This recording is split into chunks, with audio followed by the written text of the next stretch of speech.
get your passport, proof of funds, your acceptance letter from the school. After getting that letter, you will be able to apply for your student visa. Hi everyone, welcome back to my channel. On this channel, I talk about life in Canada, studying in Canada, and personal development.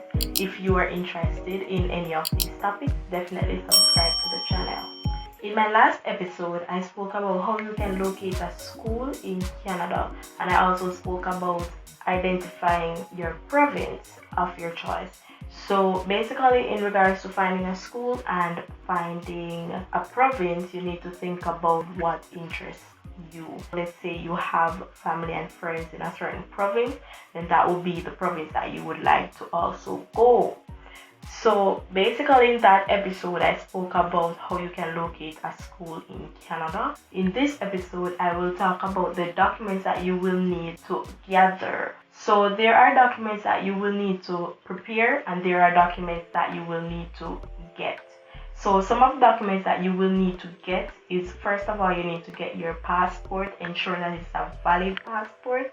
You will also need to ensure that you get a police certificate. Usually it takes about 3 weeks to get a police certificate depending on which country you are coming from. You will need a passport size picture, and you will also need your acceptance letter from the school. So if you haven't gotten acceptance from a school and you haven't gotten that letter, you will need that letter, and then after getting that letter, you will be able to apply for your student visa.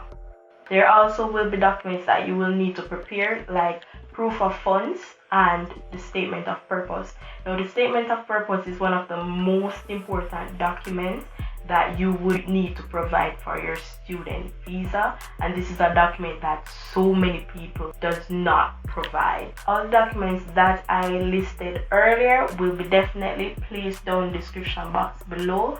You can click the checklist, and the checklist will be provided. You can download it and use that checklist to ensure that you do not miss any document, because sometimes when you're looking at the list of documents, sometimes it doesn't have all the documents that you actually need.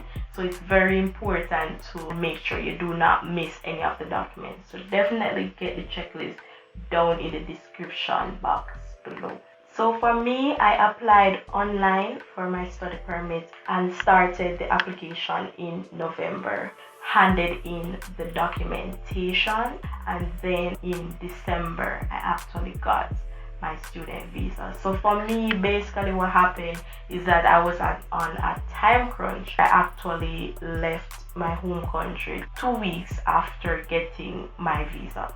So I didn't really have a lot of time to do anything, but of course, while waiting on the documents, I was also preparing at that time as well. So the next step would be that you will need to create a GC key account, and I will definitely leave that down in the description box below, where you can get the link to the GC key to start your application.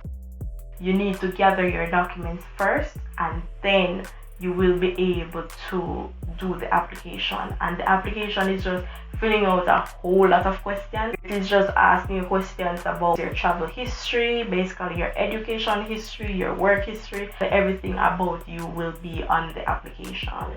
So the cost of the study permit application is $150.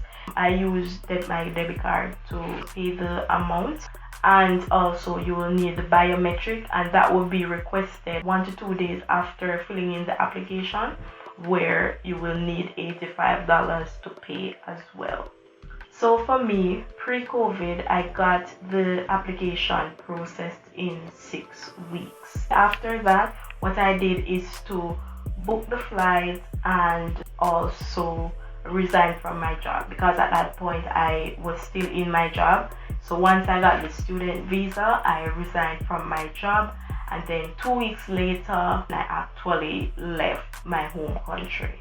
In terms of my bank account, I actually made the application for my bank account before landing in Canada. So that is something that you can do. You can contact a bank that you are interested in. And in terms of finding a bank, you can easily just check the banks that are in Canada or in your region. And I think the main thing you should do is to just focus on seeing what the benefits are with a student account. Now, each bank does provide, well, especially RBC and Scotiabank, they have student accounts. When it comes to student accounts, it relieves you of expenses like paying banking fees. There's no banking fees when it comes to Scotiabank or just having a student account in general.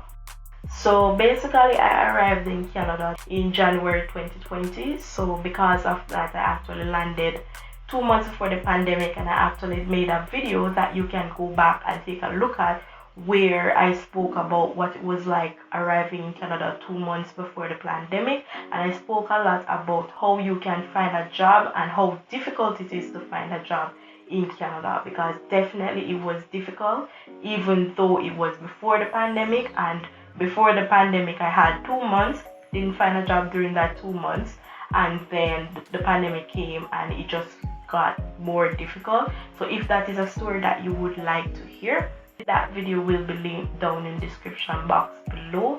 And also leave a comment down below and let me know where you're at with traveling to Canada. And if you are just scrolling and maybe wondering that one day you would be able to travel to Canada, definitely you can still take a look at that episode and also take a look at the benefits of traveling to Canada. I will also be doing an episode of that, so definitely subscribe for more information about traveling in Canada, the benefits in Canada, how you can reduce your expenses, and a lot that has to do with living in Canada as a foreign national. Thank you all for listening, and I'll see you in the next one. Bye.